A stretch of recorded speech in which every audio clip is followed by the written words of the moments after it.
உழைக்கும் கைகளே, உருவாக்கும் கைகளே, உலகை புதுமுறையில் உண்டாக்கும் கைகளே, உண்டாக்கும் கைகளே.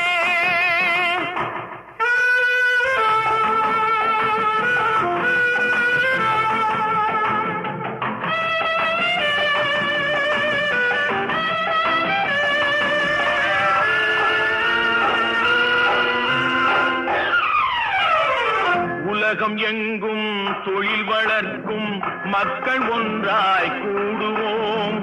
ஒன்று எங்கள் ஜாதி என்று ஓங்கி நின்று பாடுவோம். சமயம் வந்தால் கருவி ஏந்தி போர் முனைக்கு